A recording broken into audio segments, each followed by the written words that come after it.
주는 행복이라는 말씀 제목으로 저와 여러분이 은혜 나누고자 합니다. 이 말씀이 여러분에게 큰 은혜와 소망이 되는 말씀 되시기를 간절히 축원합니다. 바울은 1, 2, 3절에서 이스라엘의 조상 아브라함도 육신으로는 하나님 앞에서 아무것도 자랑할 것이 없다고 하였습니다.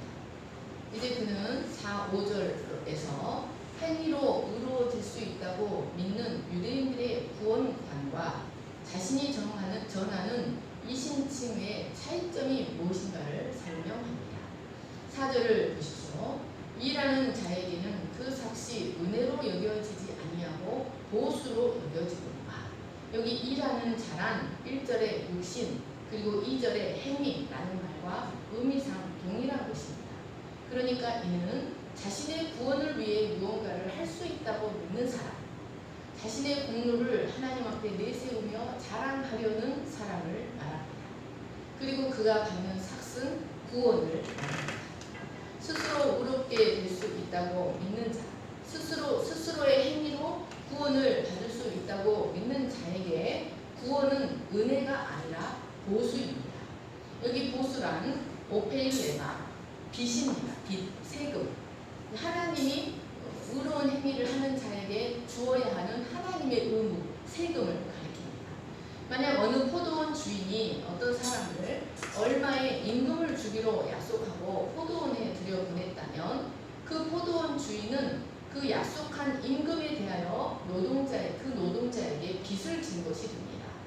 그래서 노동자는 주인이 주는 임금을 은혜로 여기지 않습니다. 단지 자신의 노력 봉사에 대한 당연한 대가로 여기게 됩니다. 이것이 바로 유대인들의 구원관이었습니다. 그들은 구원을 하나님의 전적인 은혜라고 생각하지 않고 자신들이 아브라함의 자손으로 태어나 율법을 철저히 지킨 것에 대한 마땅한 대가라고 생각했습니다. 그렇기 때문에 그들은 하나님 앞에서나 사람 앞에서나 자신들의 선민됨과 행위를 자랑스럽게 주장하였던 것이었습니다. 그러나 사랑하는 여러분, 스스로 노력해서 그 대가로 하나님 앞에서 의인이다 라고 인정받을 수 있는 사람은 이 세상에 아무도 없습니다. 만약 인간이 자신의 구원을 위해서 무언가 할 수 있었다면 하나님은 결코 아브라함을 그런 방식으로 의롭다고 칭해주지 않으셨을 것입니다. 인간은 하나님 앞에 일을 하는 자, 일을 할 수 있는 자가 아니라 일을 할 수 없는 자입니다. 여러분, 언약을 어긴 후 벌거벗은 상태가 된 아담의 모습이 그것을 우리에게 가르쳐줍니다. 또한 홍수 이후 포도주를 마시고 취하여 벌거벗고 있다가 함에게 조롱당한 노아의 모습도 마찬가지입니다. 하나님과 언약을 맺던 날 밤 깊은 잠에 빠진 아브라함의 모습, 왕이 된 후에도 밧세바를 범하고 하나님께 큰 책망과 진노를 당한 다윗의 모습들은 모두 자신의 구원을 위해 아무것도 할 수 없는 우리의 실존, 그리고 이미 받은 구원조차 유지해갈 능력이 없는 우리의 실존을 보여줍니다. 하나님은 아무에게도 이런 인간에게 아무 빚도 지지 않으셨습니다. 오히려 인간이 하나님께 큰 죄의 빚을 졌습니다. 만약 유대인들이 생각하는 것처럼 인간이 하나님과 정당한 거래를 통해서 하나님 앞에 의로워질 수 있다고 한다면 인간은 하나님께 갚아야 할 그 죄의 빚이 계속해서 산더미처럼 늘어갈 수밖에 없기 때문에 결국은 파산당할 수밖에 없고 결국은 죽음으로밖에 그 빚을 해결할 수밖에 없는 존재입니다. 5절을 보십시오. 그러나 하나님은 이 일을 아니할지라도 경건하지 아니한 자를 의롭게 하시는 하나님을 믿는 그 믿음을 보시고 의롭다고 여겨주십니다. 하나님은 우리에게 스스로 다듬고 노력해서 경건한 자가 되어서 나오라고 하지 않으시고 어떤 모습이 되었든지 간에 그 모습 그대로 오직 하나님께서 화목제물로 세우신 예수 그리스도의 대속의 공로만을 의지하여 나오라고 말씀하십니다. 그 믿음을 가지고 나오면 하나님은 그 믿음을 보시고 의롭다, 의인이다, 땅 라고 인정해 주시고 자기 자녀 삼아 주시며 언약의 동반자 삼아 주십니다. 그런데 이런 복음의 원리가 율법을 절대적으로 의존하며 살아가던 유대인들에게는 아주 낯설고 이상한 소리처럼 들릴 수밖에 없었던 것이었습니다. 그들은 사람이 하나님 앞에서 의를 얻기 위해서 계속해서 노력하고 힘쓰고 애써야지 어떻게 노력도 없이 하나님 앞에서 의인이라고 인정받을 수 있단 말인가? 라고 생각했습니다. 하지만 이것은 인간의 실상을 전혀 이해하지 못한 무지였습니다. 여러분, 복음은 한마디로 경건하지 아니한 자를 의롭다고 하시는 하나님에 대한 이야기입니다. 6절, 7절, 8절을 같이 읽겠습니다. 시작. 일한 것이 없이 하나님께 의로 여기심을 받는 사람의 복에 대하여 다윗이 말하라. 불법이 사함을 받고 죄가 가려짐을 받는 사람들은 복이 있고 주께서 그 죄를 인정하지 아니하실 사람은 복이 있도다 함과 같으니라. 여러분, 이제 바울은 이 오직 믿음으로 말미암는 칭의가 아직 율법이 없었던 아브라함에게서만 발견되는 것이 아니라 율법이 지배하는 시대에 살았던 다윗에게도 동일하게 발견된다고 증거합니다. 그러니까 아브라함은 아직 모세의 율법이 있기 전이었으므로 믿음만을 보고 의롭다고 할 수 있었다고 생각할 수 있었다는 것입니다. 그런데 바울은 율법이 지배하는 시대에 살았던 다윗에게도 율법과 상관없이 믿음으로 의롭다함을 받았다는 것입니다. 여러분, 아브라함과 다윗은 이스라엘 민족사에서 가장 중요한 위치를 차지하는 두 인물입니다. 마태복음 1장의 족보가 이 사실을 잘 보여줍니다. 마태복음 1장 1절 아브라함과 다윗의 자손 예수 그리스도 곧 예수 그리스도의 세대라. 그런데 바울이 이렇게 이신득의의 진리를 증거하는 데 있어서 아브라함과 다윗 두 사람의 경우를 이용하는 이유가 무엇입니까? 여러분, 신명기 말씀에 기초하여 유대인들은 어떤 사실이 진실이라는 것을 증언하기 위해서는 반드시 두 증인이 있어야 한다고 생각했습니다. 그래서 랍비들도 어떤 이론을 증거하기 위해서는 토라와 나머지 성경 두 군데서 증거를 찾아야 된다고 가르쳤습니다. 그래서 바울은 이 유대교의 원칙, 랍비들의 습관을 따라서 두 사람의 예를 들어서 창세기와 시편의 예를 들어서 이신득의의 진리를 증거하고자 합니다. 7, 8절은 당시 사람들에게 매우 널리 알려져 있었던 다윗의 유명한 회개 시인 시편 32편을 인용한 것입니다. 다윗은 밧세바를 취하기 위하여 자신의 충직한 신하였던 우리아를 치열한 전쟁터에 앞에 내보내 죽게 하였습니다. 그는 이 일로 인해 하나님으로부터 준엄한 책망을 들어야 했습니다. 그는 하나님의 준엄한 책망을 듣고 깊이 회개한 후 사죄의 은혜를 경험하고 이 시를 지어 노래하였습니다. 그런데 여기에는 아주 포괄적인 하나님의 칭의의 효과가 나타나 있습니다. 여러분, 이 시가 보여주는 칭의의 효과는 세 가지로 요약할 수 있습니다. 첫째는 율법은 인간의 죄를 제어하지도 못하고 도말하지도 못한다는 것입니다. 오직 하나님의 은혜만이 인간을 죄로부터 능히 해방시키시고 죄의 권세로부터도 해방시킨다는 것을 보여줍니다. 여러분, 율법 시대에 살았던 다윗은 자신의 범죄 행위를 통하여 인간의 행위가 얼마나 무력하고 무능한지를 경험하였습니다. 여러분, 아이들이 사탕을 먹으면 이빨이 썩는다는 것을 알면서도 아이들 앞에 사탕을 주면 그것을 먹습니다. 마찬가지로 율법 시대에 살지만 그런 율법의 지배 아래서도 그 인간의 행위는 그 율법은 인간의 죄성을 제어하지 못한다는 것입니다. 그리고 이미 저질러버린 죄도 도말해주지 못합니다. 다윗은 그 율법이 아니라 오직 하나님께서 주시는 일방적인 죄사함의 은혜를 통해서만 자신의 죄로 인한 정죄로부터 해방되는 것을 경험할 수 있었습니다. 그리고 자신을 괴롭히던 탐욕의 죄로부터도 해방될 수 있었습니다. 그러니까 그는 아브라함과 마찬가지로 여전히 행위와 관계없이 죄사함을 받았던 것이었습니다. 두 번째로 다윗은 이미 의롭게 된 성도의 삶에서 일어나는 죄가 단번에 이루어졌던 과거의 칭의를 무효시키지 않는다는 것을 보여줍니다. 여러분, 성도가 죄를 지으면 하나님이 이미 의롭다라고 선포하신 그 선포가 무효화가 되는 것일까요? 아니면 그대로 유지가 되는 것일까요? 여러분, 다윗은 이미 하나님께로부터 의롭다고 인정받고 의로운 사람으로 칭송받던 사람이었습니다. 그런데 그런 그가 하나님 앞에 큰 죄를 지었습니다. 그래서 하나님은 그의 죄에 대하여 가혹할 만큼 아프게 응징하였습니다. 여러분, 그의 죄 때문에 다윗의 집에는 그 자녀들을 통하여 피가 뒤덮이는 역사가 일어났고 그는 압살롬으로부터 큰 수치를 당해야 했습니다. 하지만 이미 선포하신 칭의는 무효화시키지 않으셨습니다. 이미 선포된 칭의의 선포는 없던 것으로 여겨지지 않았습니다. 하나님은 칭의로 말미암았던 다윗과 자신의 언약 관계를 파기시키지 않으셨습니다. 하나님은 이를 통하여 하나님의 은사와 부르심에는 후회하심이 없다는 사실을 보여주셨습니다.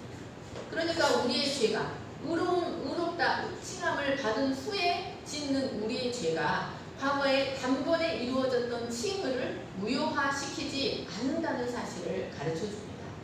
실제로 다윗은 이 시를 통해 칭의가 주는 지복에 대해서 노래했습니다. 칭의가 주는 행복에 대해서 노래한 것입니다. 그는 일한 것이 없이 하나님께 의로 여기심을 받는 사람들의 행복에 대해서 노래함으로써 어떤 자가 진정으로 행복한 자인가를 증거했습니다. 이 7절, 8절은 모두 원문에 복이 있는 자여 복되도다 라고 시작합니다. 이것은 시편 1편이나 마태복음 5장에 나오는 팔복의 구조와 같은 구조입니다.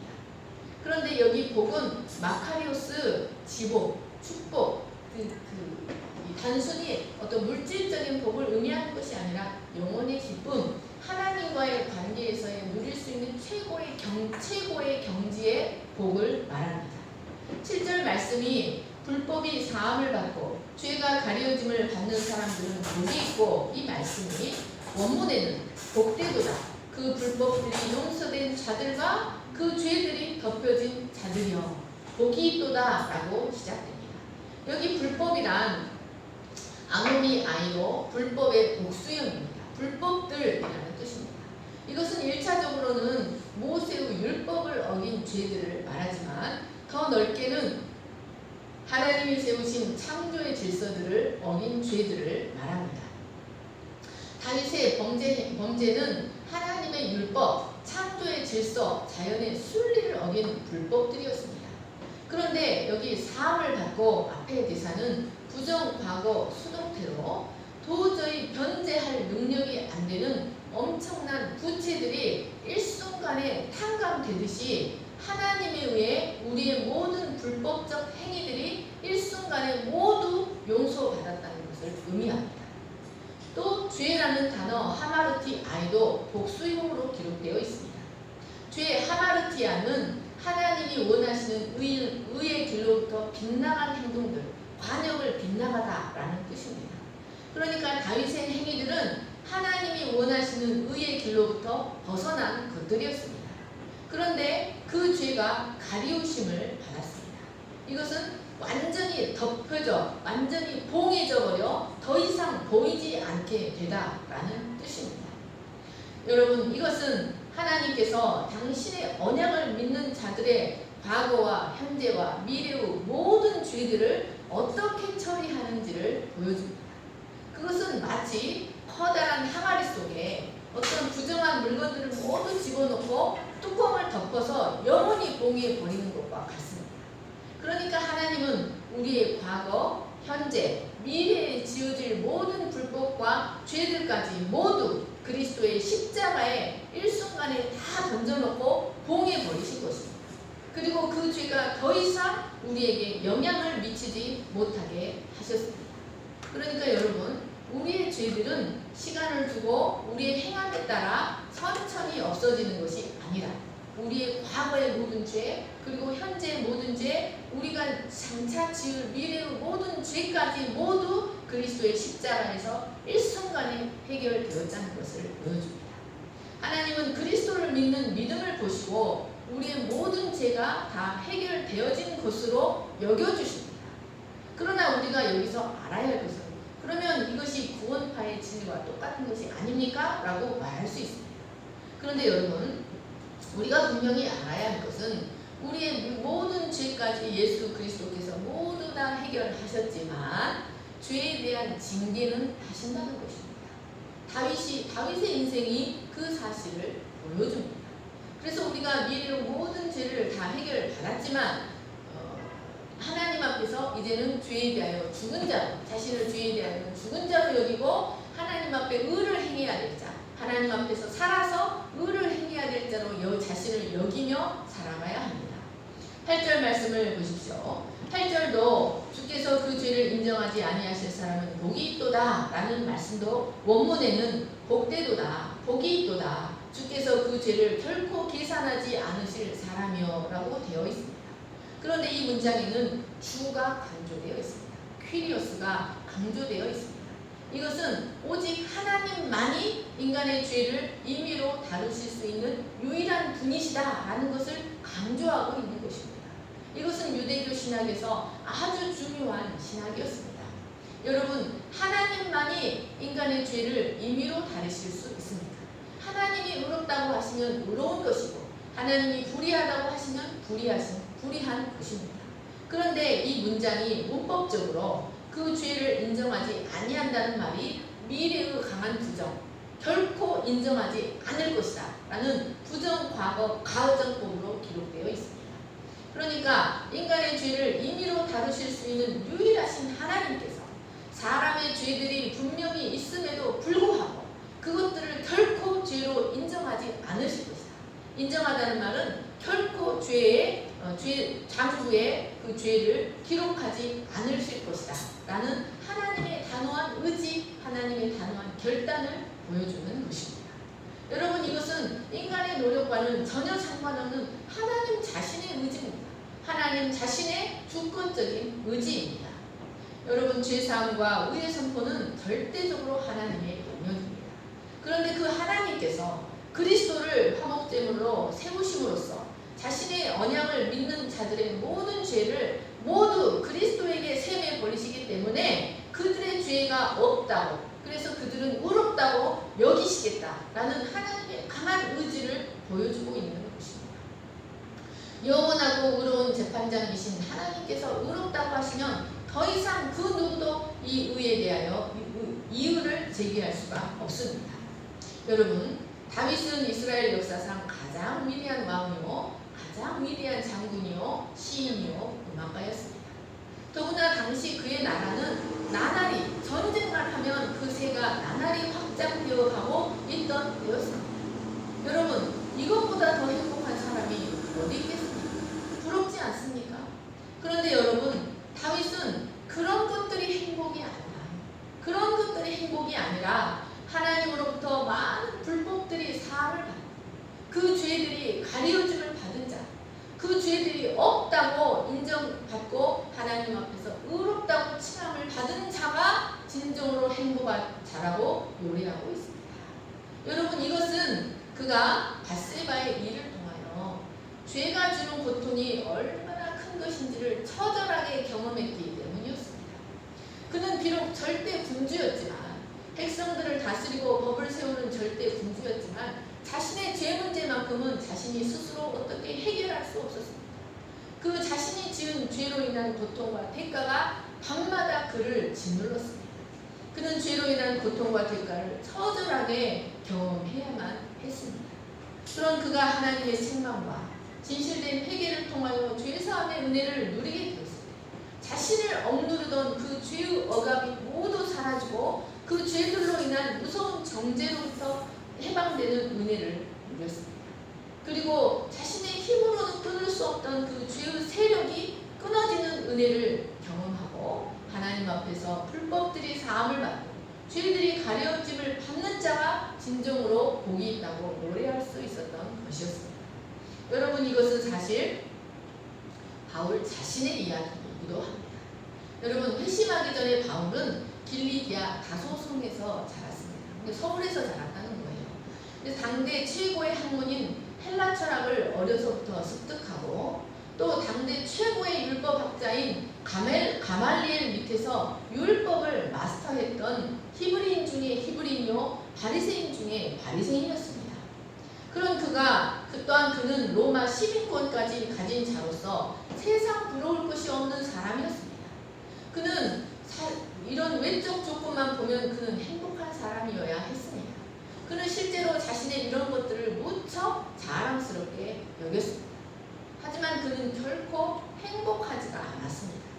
로마서 7장 22절 24절은 바울 자신의 고백입니다. 내 속사람으로는 하나님의 법을 즐거워하되 내 지체 속에서 한 다른 법이 내 마음의 법과 싸워 내 지체 속에 있는 죄의 법으로 나를 사로잡는 것을 보는구나. 오라 나는 곤고한 사람이로다. 이 사망의 몸에서 누가 나를 건져내랴. 그는 철저한 율법주의자였지만 그 율법이 자신을 죄에서 해방시켜주지 못하고 겉으로는 경건한 사람처럼 보였지만 그 내면은 한없이 죄의 종노릇하는 곤고한 인생이었다는 고백입니다. 그의 내면은 율법주의 사슬에 매여 고통과 탄식이 끊이지 않았습니다. 그런 그가 다메섹 도상에서 예수님을 인격적으로 만나고 오직 하나님과 예수 그리스도에 대한 믿음을 통하여 죄사함을 받은 후 율법의 정죄로부터 해방되는 기쁨을 경험하였습니다. 그는 이것이야말로 진정한 자유와 행복이라는 것을 깨닫게 되었습니다. 이것이 바로 복음인 것입니다. 그래서 그는 이 간음과 살인이라는 복합적인 죄를 지었지만 하나님께 용서받은 다윗의 예를 들어서 일한 것이 없이 하나님 앞에 의롭다함을 받은 자의 행복이 얼마나 큰 것인지 대리 설명하고 있는 것입니다. 사랑하는 여러분, 인생들이 그 많은 불법들과 저 죄들을 영원히 해결받을 수 있는 길은 오직 하나님의 긍휼하심이 나타난 예수 그리스도의 십자가밖에는 없습니다. 여러분, 예수 그리스도의 십자가는 이런 인간들을 향한 어떤 것으로도 죄 문제를 해결할 수 없는 이런 인간들을 향한 하나님의 긍휼하심이 나타난 하나님의 능력입니다. 여러분, 이것이 바로 복음입니다. 복음이 무엇입니까? 기쁜 소식, 행복한 소식이라는 뜻입니다. 참된 행복이 무엇인지를 가르쳐주는 참된 행복의 길을 가르쳐주는 소식이라는 뜻입니다. 여러분, 하나님은 우리가 이 복음을 통하여 죄사함을 받고 진정으로 행복한 인생을 살아가기를 간절히 원하십니다.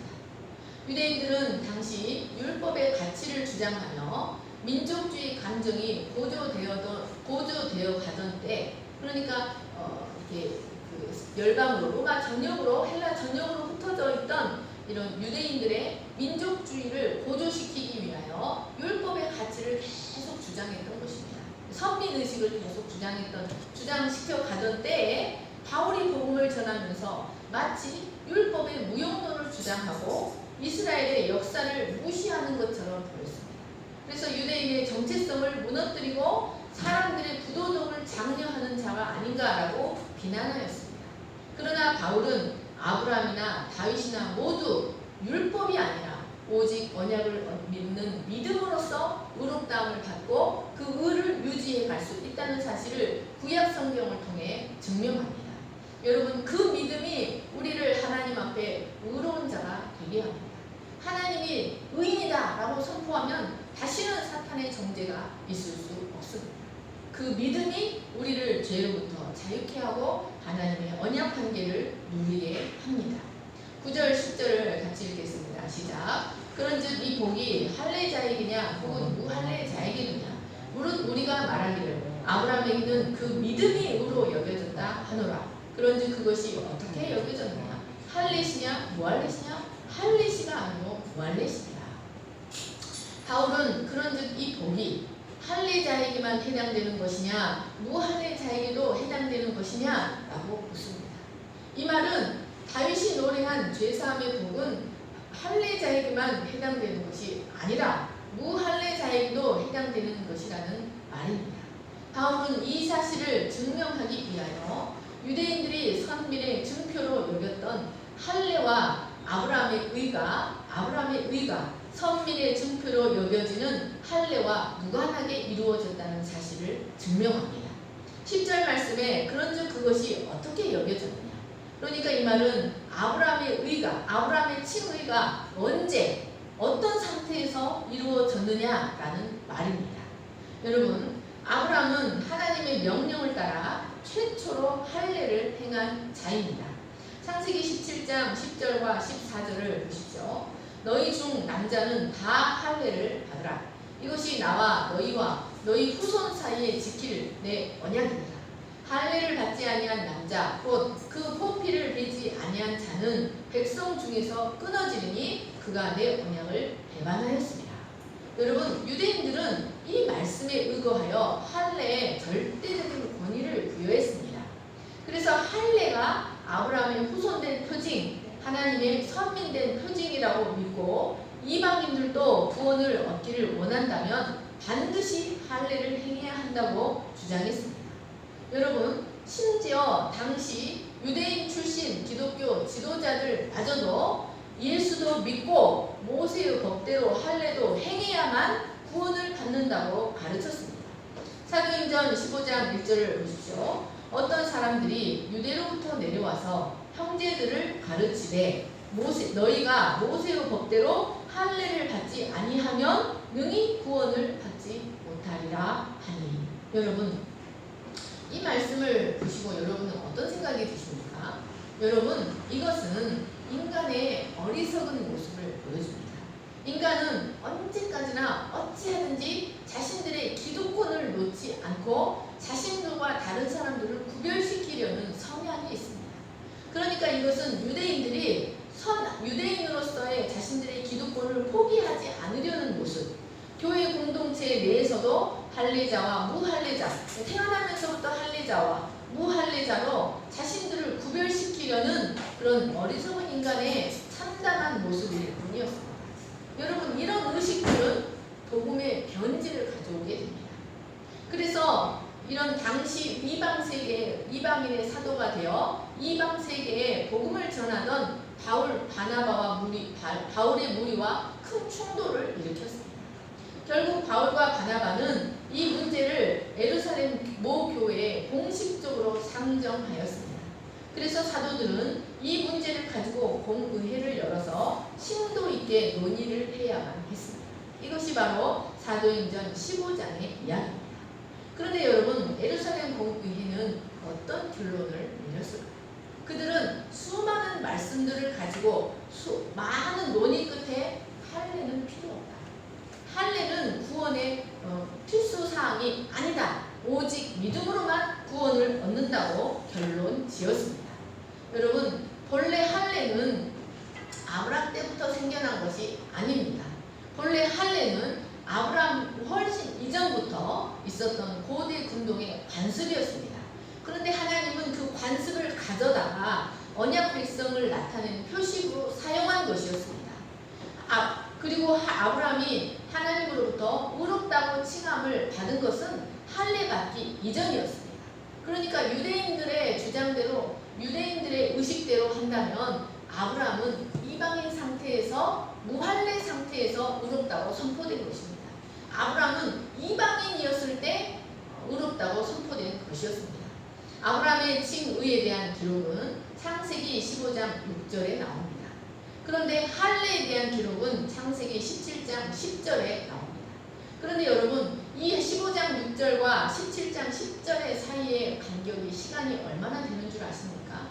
이 두 사이에 있는 창세기 16장 10절을 보면 하갈이 아브라함에게서 이스마엘을 낳을 때 아브라함의 나이는 86세였더라. 그러니까 최소한 15장 6절과 17장 10절 사이에 최소 14년 이상이 되는 것입니다. 그러니까 아브라함이 17장 24절에서 그 할례를 행할 때의 나이는 99세였습니다. 이스마엘을 낳을 때는 86세였습니다. 그리고 그 이전에 아브라함은 의롭다고 인정받았습니다. 그러니까 아브라함은 유대인의 기준으로 하면 무할례 상태일 때, 즉 이방인으로 있을 때 하나님으로부터 의롭다고 인정받았던 것이었습니다. 그가 하나님으로부터 의롭다고 인정받은 후 최소한 14년이 지나서야 할례를 받았다는 것은 할례는 선민이 되기 위한 조건이 아니라 단지 선민임을 나타내주는 표징 그 이상도 그 이하도 아니라는 것을 가르쳐줍니다. 여러분, 우리가 세례를 받아야 구원받습니까? 세례를 받아야 의롭다고 인정받습니까? 세례는 하나의 표징에 불과합니다. 세례를 받지 않아도 거듭난 자는 거듭남을 예표해주는 표징에 불과하다는 것입니다. 세례를 받지 않아도 거듭난 자가 있고 세례를 받아도 거듭나지 않은 자가 있는 것입니다. 그런데 유대인들은 이것을 지나치게 확대 해석하여 마치 할례 자체가 인간을 의롭게 하는 것처럼 하나님과 올바른 관계를 맺게 하는 것처럼 생각하고 할례를 큰 특권으로 여기며 자신들을 다른 이들과 구별시켰습니다. 그리고 이방인들에게도 할례를 구원의 방편으로 강요하였습니다. 하지만 할례는 단지 거듭남을 상징하는 징표일 뿐이었습니다. 여러분, 이들의 모습은 내용을 보다 겉포장을 더 중요시 여기는 참으로 어리석은 인간의 모습, 종교적인 모습이 아닐 수 없습니다. 바울은 이렇게 유대인들이 영적 무지로 인해 관가했던 부분을 증명해 보임으로써 아브라함이 의롭다함을 받은 시기가 할례 이후가 아니라 할례 이전이라는 사실을 증명해 보임으로써 그들이 성경을 크게 오해하였다는 사실을 증명하였습니다. 여러분, 하나님은 할례냐 무할례냐가 아니라 오직 그리스도를 허락하신 하나님을 믿는 믿음, 언약을 믿는 믿음만을 요구하시고 아브라함의 자손이라고 인정하시고 의인이라고 칭해주시고 아브라함에게 허락하신 모든 복을 누리게 하십니다. 갈라디아서 3장 7절 9절을 보십시오. 그런즉 믿음으로 말미암은 자들은 아브라함의 자손인 줄 알지어다. 그러므로 믿음으로 말미암은 자는 믿음이 있는 아브라함과 함께 복을 누리느니라. 말씀을 정리하겠습니다. 여러분, 바울은 4장을 아브라함의 이야기로 시작했습니다. 그러더니 잠시 세월을 뛰어넘어 다윗에게로 가서 다윗에게서도 이심두비의 진리가 구원의 진리임을 증명했습니다. 그리고 다시 할례 이야기로 아브라함에게로 넘어옵니다. 여러분, 아브라함과 다윗의 차이가 얼마나 나는 줄 아십니까? 바로 1000년의 세월입니다. 아브라함과 다윗은 1000년의 차이가 나는 사람들입니다. 그런데 바울은 이 1000년의 세월을 아무렇지도 않게 넘나들면서 오직 믿음으로만 의롭게 된다는 이심득이의 진리가 1000년이라는 시간까지도 훌쩍 뛰어넘어도 조금도 이상할 것이 없는 만고불변의 진리임을 증명하고 있습니다. 여러분, 우리는 작년에 입었던 옷도 입지 못합니다. 왜냐하면 유행이 끝나버렸기 때문입니다. 그러나 여러분, 아브라함에 관한 이야기가 다윗에게로 넘어오든 다윗의 이야기가 아브라함에게로 넘어가든 이 이심득이의 진리는 전혀 변함이 없고 오히려 더 포괄적으로 그 이심득이의 효과를 포괄적으로 확증하게 됩니다. 여러분, 이것은 이 이심득이의 진리가 인간이 세운 것이 아니라 1000년이 지나간 어젯밤의 한 경점 같을 뿐이신 하나님께서 세우신 진리라는 것을 가르쳐줍니다. 여러분, 하나님께는 1000년이 지나간 어젯밤의 한 경점 같을 뿐입니다. 여러분, 오직 예수 그리스도를 믿는 것으로만 구원을 받고 우리의 구원이 완성되어 가는 그 날까지 여전히 오직 그 하나님을, 예수 그리스도를 허락하신 그 하나님을 신뢰하는 믿음으로만 설 수 있다는 이 복음은 어제나 오늘이나 영원토록 변함없으신 하나님께서 우리를 위해서 예비하신 구원의 진리입니다. 여러분, 죄로 인하여 한낮 아침에 났다가 저녁이면 쓰러져 버리는 아침 이슬 같은 존재, 가련한 풀 같은 우리 인생들을 위해서 세우신 하나님께서 세우신 진리라는 말씀입니다. 여러분, 우리는 처음부터 끝까지, 우리 인생의 처음부터 끝까지 오직 절대적인 하나님의 절대적으로 선하신 하나님의 통치 안에서 오직 하나님을 믿는 믿음으로만 살아가야 합니다. 그러면 그 하나님은 그 믿음을 통하여 우리의 구원의 완성을 이루어 가시고 우리의 인생을 통하여 자신의 선하신 뜻을 성취해 가십니다. 여러분, 우리가 하나님 앞에서 인정받을 수 있는 것은 어떤 행위나 어떤 징표가 아니라 오직 언약을 믿는 믿음입니다.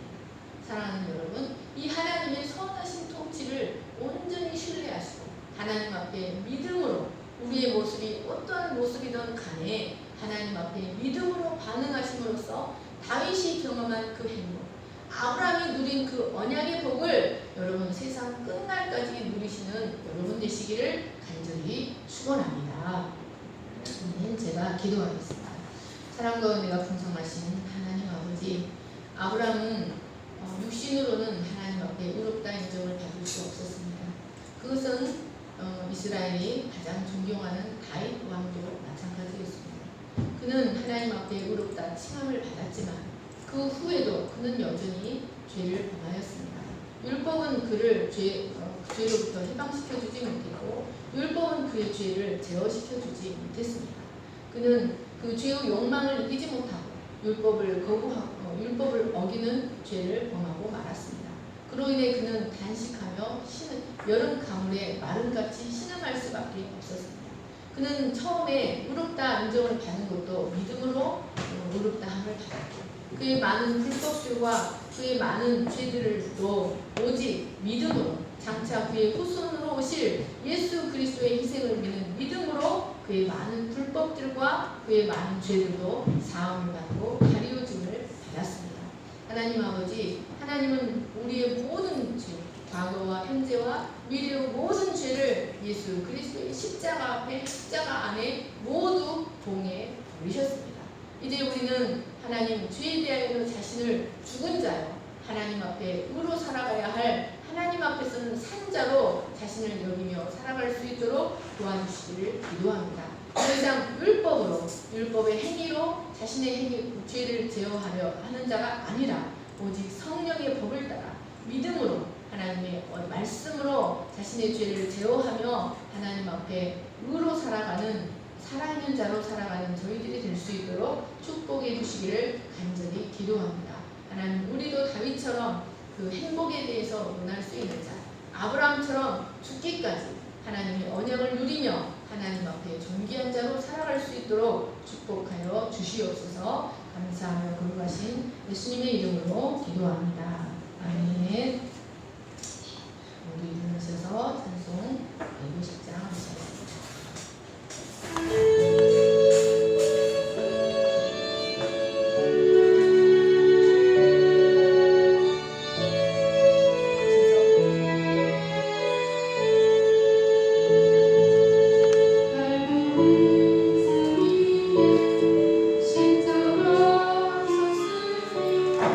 주로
믿고